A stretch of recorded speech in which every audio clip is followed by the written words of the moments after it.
Iranian Foreign Minister Abbas Araghchi has met with Pakistan's Prime Minister in Islamabad, while U.S. sources say that U.S. envoys Witkoff and Kushner are due today to the Pakistani capital. Addressing the UN General Assembly debate on the implementation of the Pact for the Future and the UN 80 initiative, UN Secretary General Antonio Guterres has urged the international community to move from commitments to action in order to restore trust in multilateralism.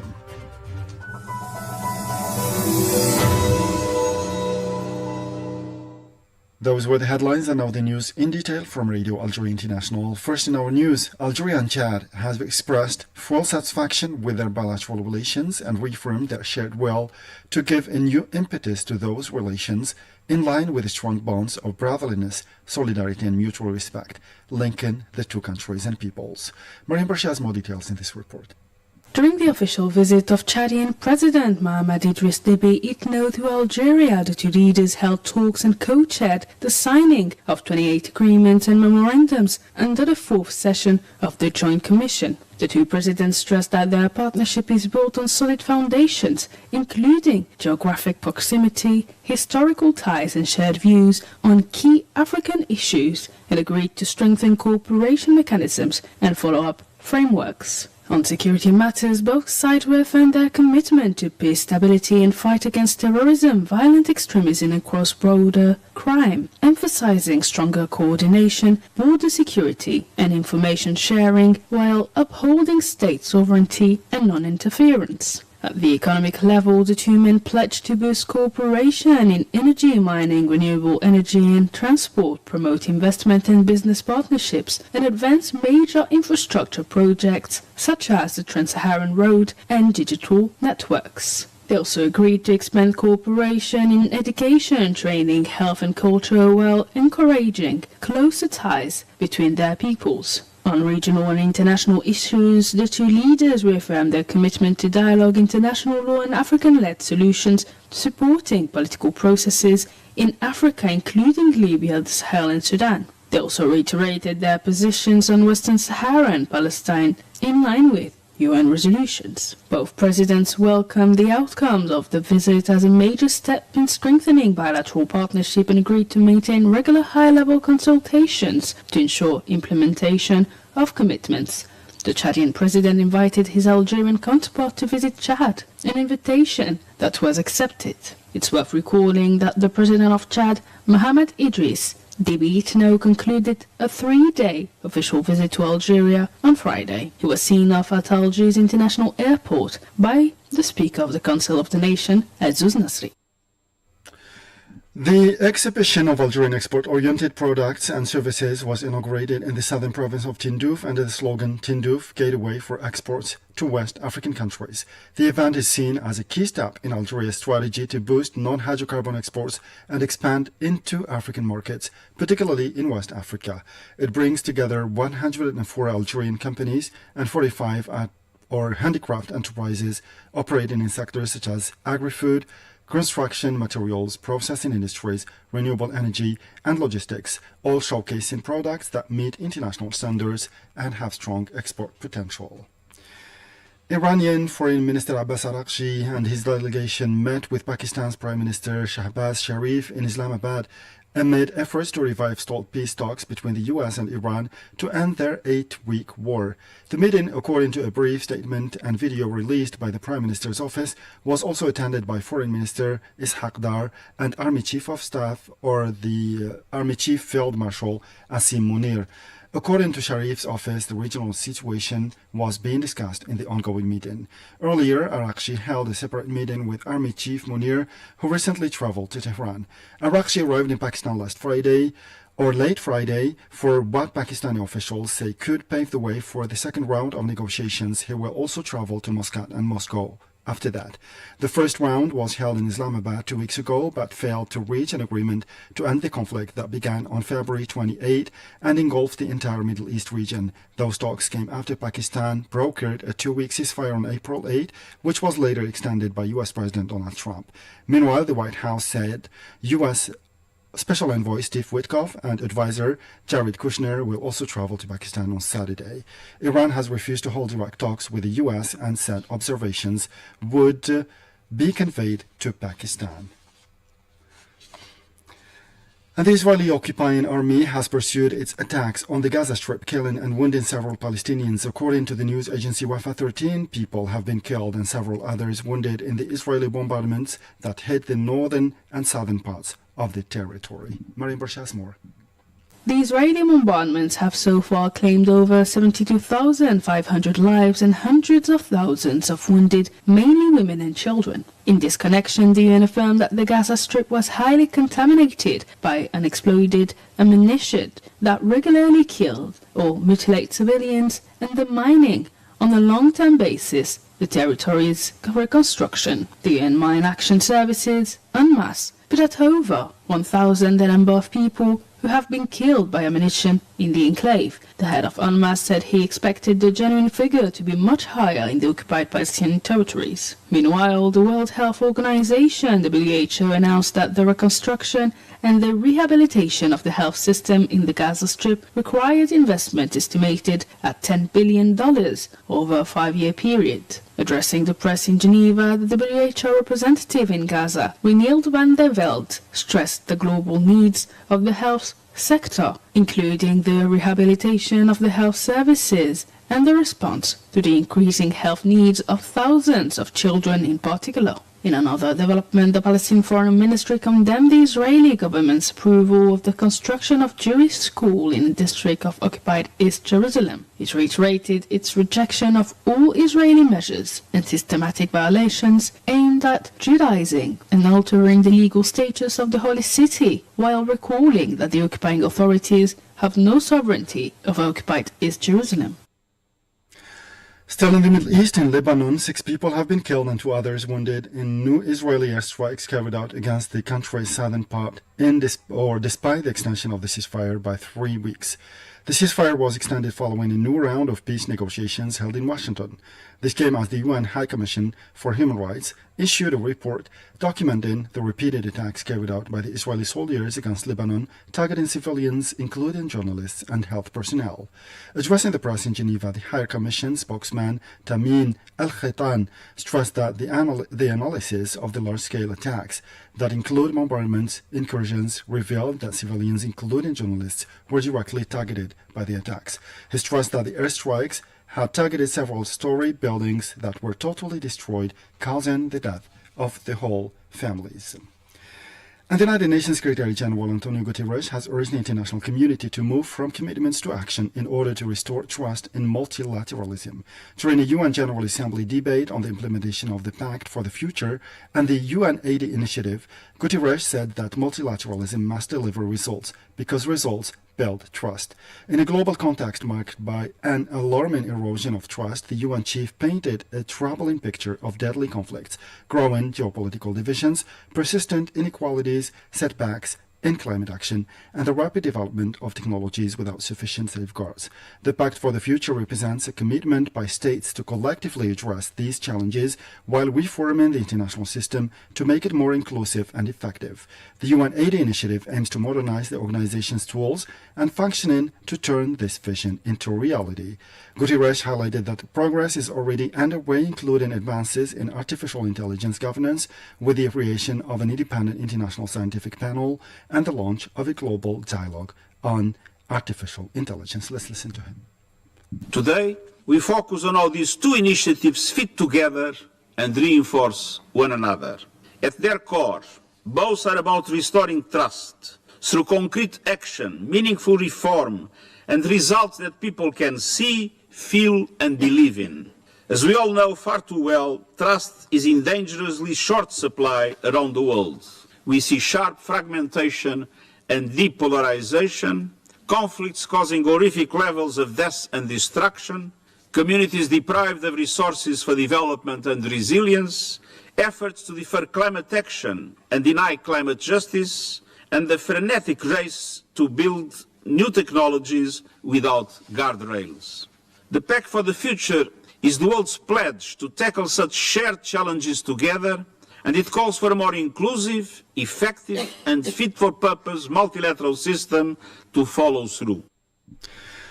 Guterres also referred to efforts to redefine development indicators beyond GDP, tackle excessive debt, strengthen international tax cooperation, and mobilize funds for sustainable development goals, SDGs.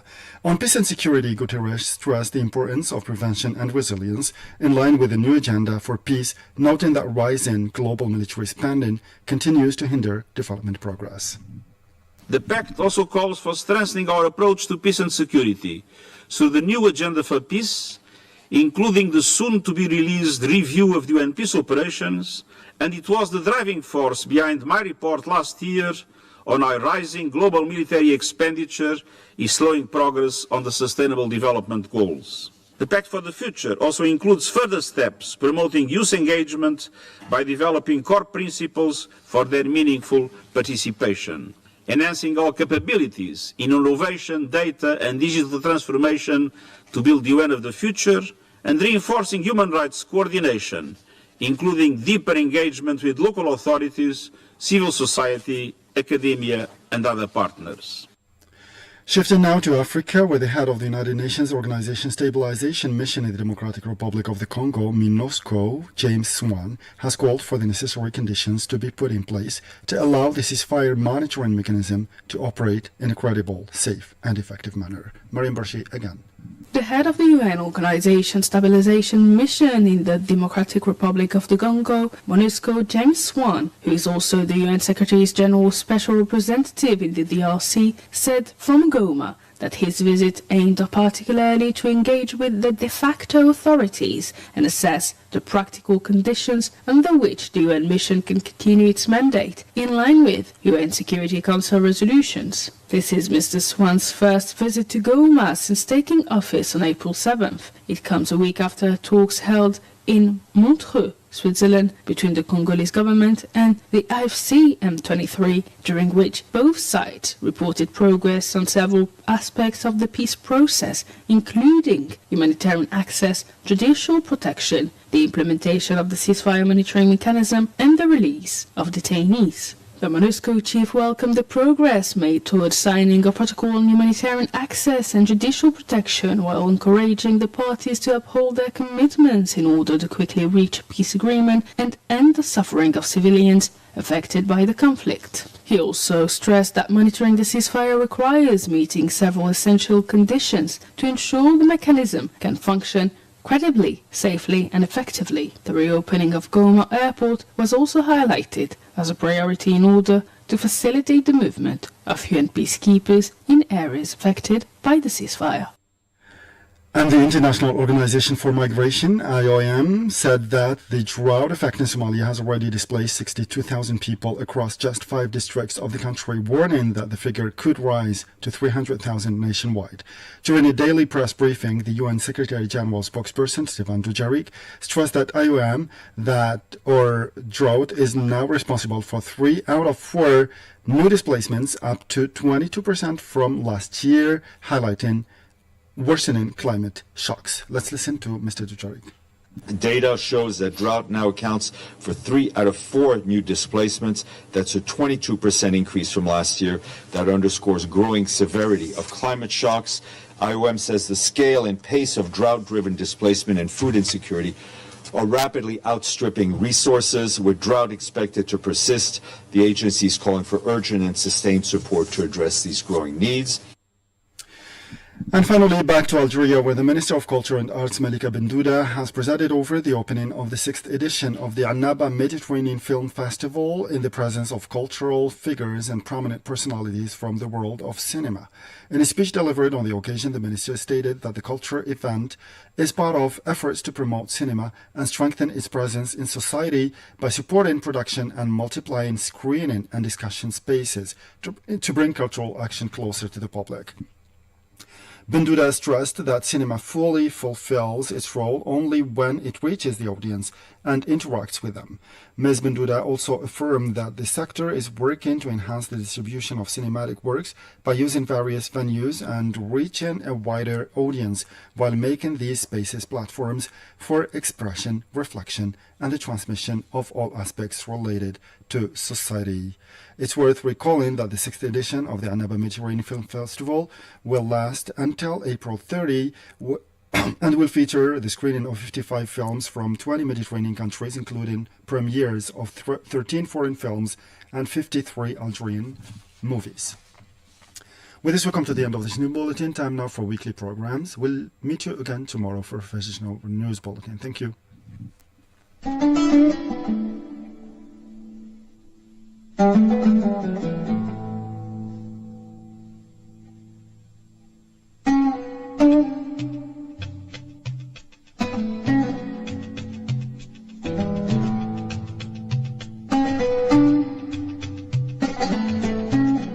Today we invite you to visit with us two regions in the southern part of Algeria, namely Touggourt and Ain Safra.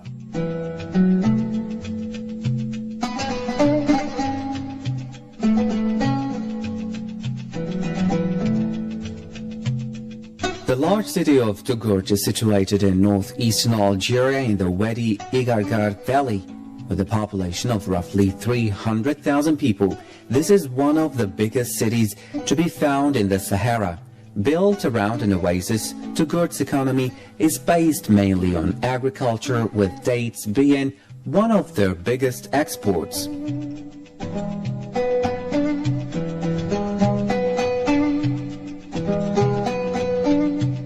Cereals, vegetables, carpets and clothes also play a large role in the economy. The good growth in the area also caters towards healthy livestock. While Touggourt is not the only oasis city in the Ouargla province, it is certainly one of the most profitable ones. In its early days, the city of Touggourt was surrounded by a large moat. The city also had its own Sultanate dynasty, the Sultanate of Touggourt, which was founded in 1414. Over the years, the dynasty saw the rise of 14 sultans until it was eventually abolished by the then French colonial rule in 1854.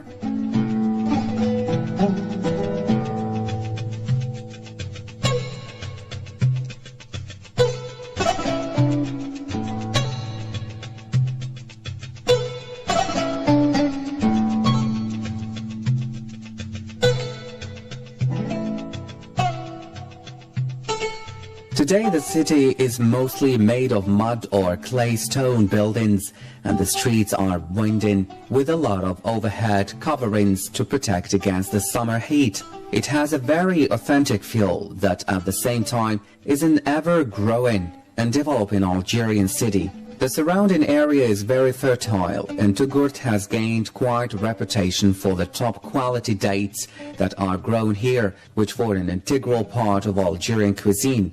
The large date groves are a popular attraction with many tourists. However, most tourists prefer to head to the Fortress Mosque with its sturdy architectural splendor. The mosque is home to the tombs of Beni Jaleb, kings that rest together under a large dome. They are a place of religious pilgrimage for the locals and are quite fascinating to see.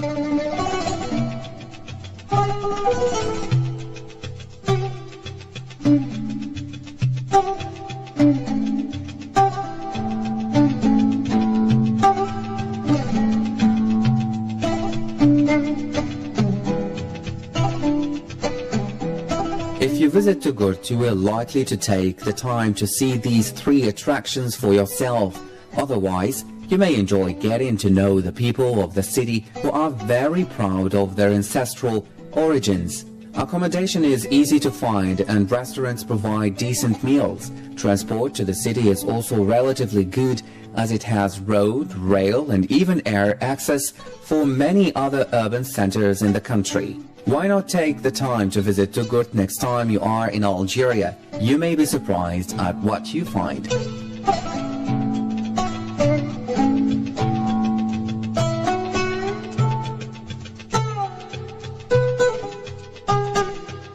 In our visit to the southern part of Algeria, now we go to Ain Safra, a region that has outstanding picturesque landscape. If you are looking for a truly quaint little Saharan desert town, Ain Safra is a place to go. Situated where the Atlas Mountains begin their descent into the midst of the Sahara, there is little wonder why this town is called the gateway to the desert.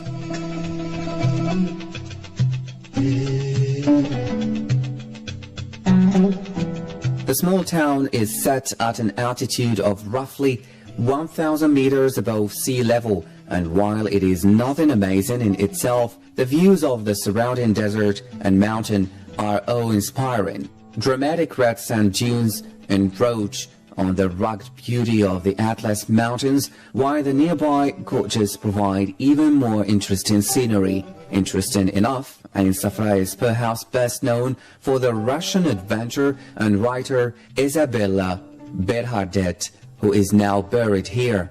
While it may be difficult to imagine when looking out over the dry, hot sands of the desert, this adventuresome lady died in a flash flood in 1904. She traveled all around the Algerian Sahara on horseback and converted to Islam. She even dressed as a man and adopted an Arab name to make getting about easier. Unfortunately, no person can predict the future, and Isabella lost her life at a young age of 27.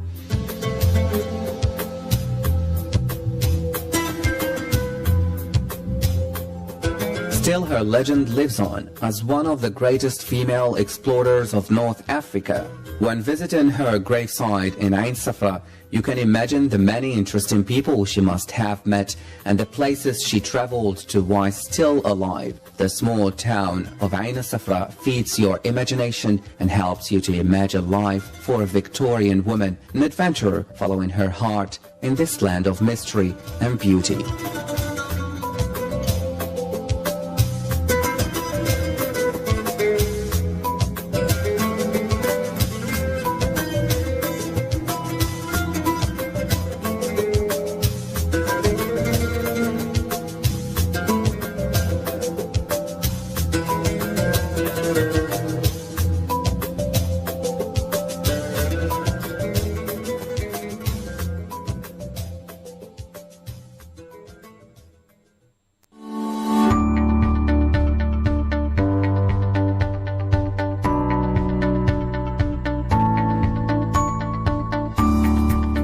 Good to have you with us. Today we'll shed light on the amazing Al Qala National Park.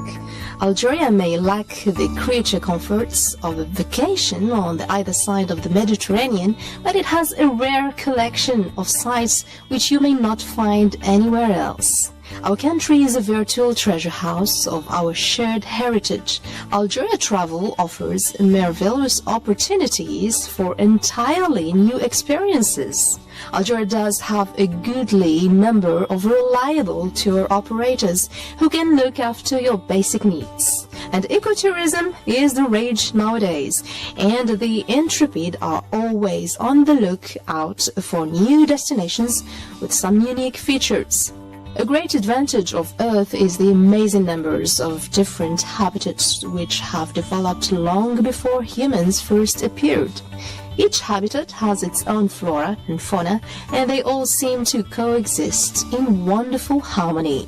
These ecosystems cannot be understood quickly. Indeed, professional biologists may spend a lifetime trying to decipher all links in the food chain and the series of delicate balances that nature seems to have evolved. Human and social development in the past has been cruel to the environment, and many timeless habitats have been substantially eroded, modified, or eliminated altogether. Environmental consciousness is a late 20th century phenomenon, except for the learning curves of some indigenous people. Few habitats remain in their pristine conditions, and countless species have either disappeared or have become endangered. Any place where land meets the sea is special. Brackishness of water changes every few feet, and this divides classes of insects, plants, marine life, and all animals. Most coastal areas have been inundated by people, resorts, and even industries. And this has caused some new birds, exotic vegetation, and domesticated animals to change ecosystems. Pollution, especially of plastic, metals and chemicals, is as devastating as you can imagine. Every ecological reserve is therefore precious and worth at least one visit. The Al-Qala National Park is a treasure of Algeria travel that no one should miss. This biosphere covers more than 70,000 acres. It is on the border between Algeria and Tunisia, where the African continent has the first glimpse of the Mediterranean waters. Al-Qala has forests, lakes and mountains, all packaged intriguing with its inherent coastal ambience.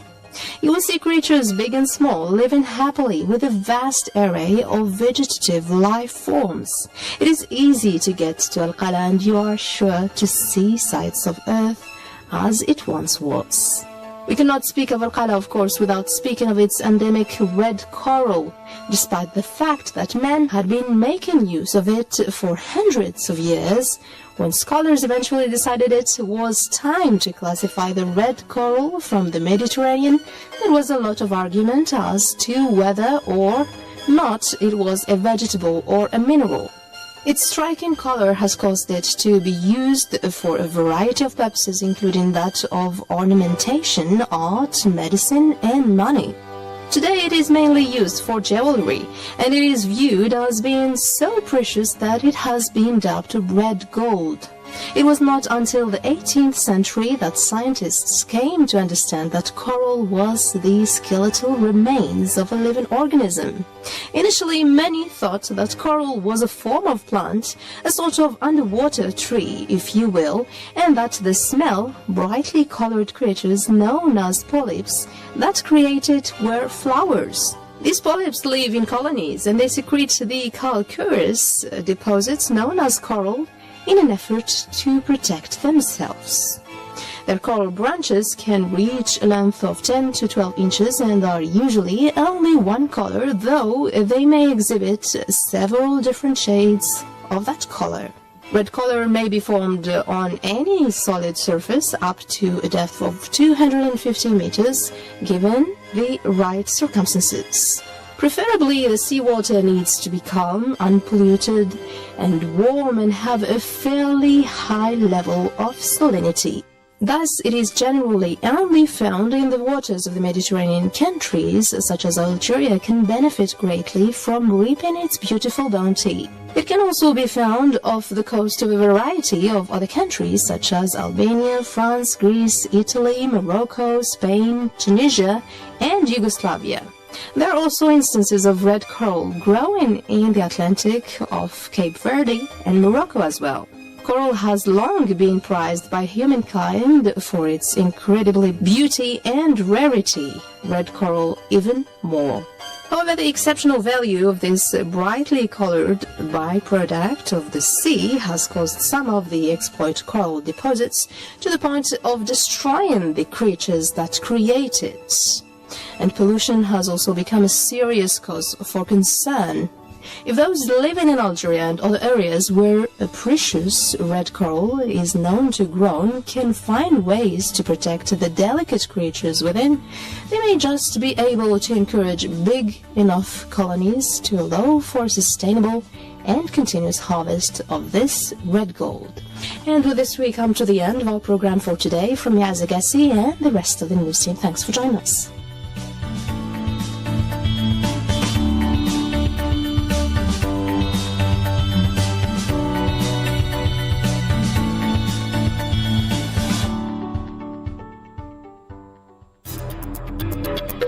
مع إذاعة الجزائر الدولية لن تفوتكم لحظة واحدة من الأخبار السياسية والاقتصادية الهامة.